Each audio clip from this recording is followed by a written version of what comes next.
Good evening, Los Santos. I'm Tony Del Vecchio, and this is Weasel News.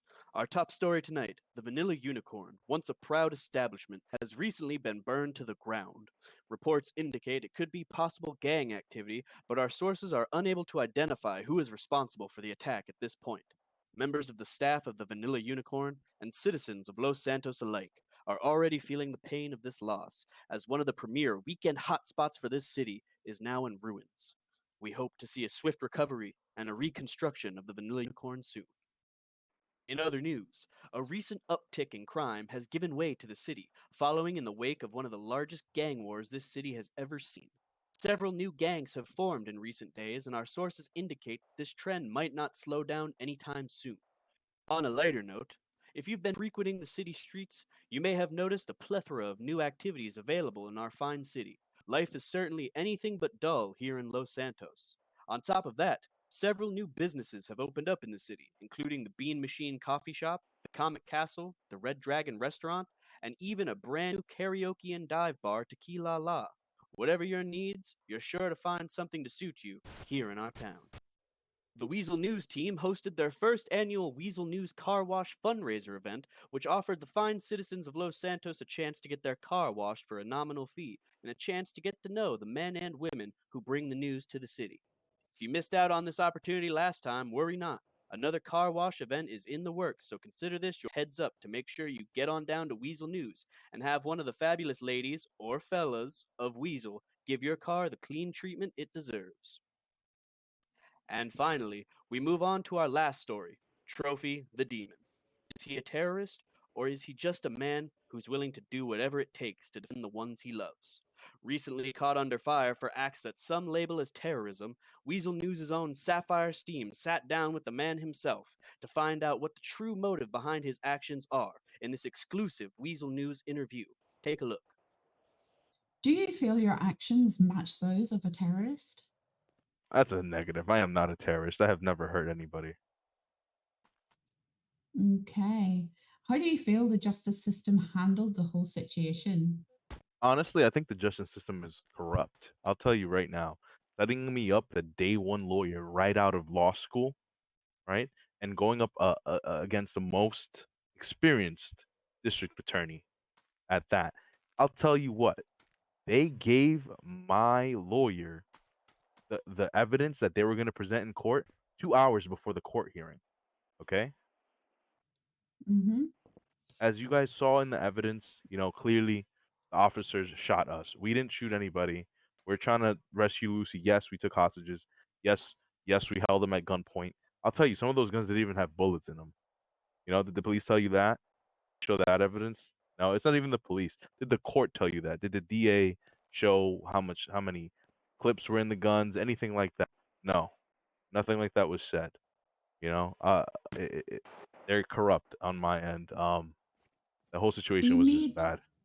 you made allegations that the direction came from a judge himself.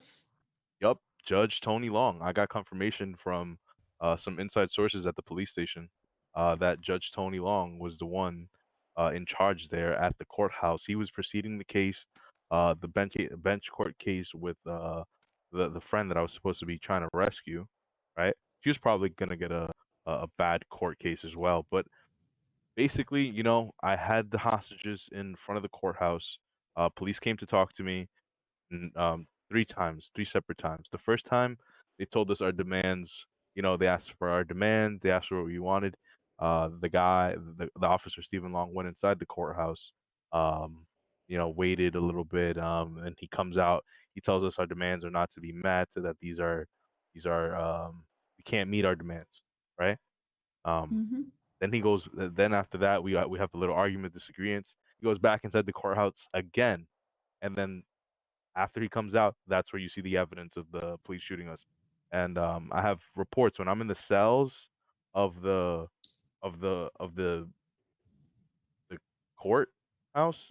I'm in the cells and confirmations from like three police officers that Judge Tony Long was the one that told his brother Stephen Long to shoot us. Well, some allegations you're making there, Trophy, and The truth. yeah, yeah. Obviously, uh, as the situation stands now, you have been released. How do you feel your place in society is going to stand with the events that have taken place? Honestly, I tell you what, I think they released me because they knew they were in the wrong. You know, if I was really a terrorist, they wouldn't have released me. They would have sent me for life in prison. You know. Now, I really appreciate you coming in today for this interview, and I think we have all the information. We really appreciate it. Mhm. And I really do wish you all the best moving forward and hopefully putting this terrible ordeal behind you. Yeah. I also want to put out there that you know, I said in the courtroom when I was on the mic and DA handed me that microphone that it's not the police officers. They're doing their job. They're doing what they're told. It's just Hmm. the person at the top that made the decision. The person at the top that made the decision that day was again Judge Tony Long, that crooked son of a bitch. He said to shoot 11 people. Could you imagine that? A judge, a person that's And supposed to these being decide on people's hostages, futures. yes. Yep, hostages, innocent hostages, innocent hostages. Yes, we were criminals at the time, but just to say to shoot us is insanity. Okay, we weren't there to hurt people. We were there to get our friend out. That's all we were there for. Well, thank you. I appreciate you coming in here this evening, Trophy, and having your say and trying to put the record straight from your point of view. This is Sapphire Steam on Weasel News. Good evening, everybody. And that's all for our broadcast this evening, folks. For Weasel News, as always, I'm Tony Del Vecchio. And stay classy, Los Santos.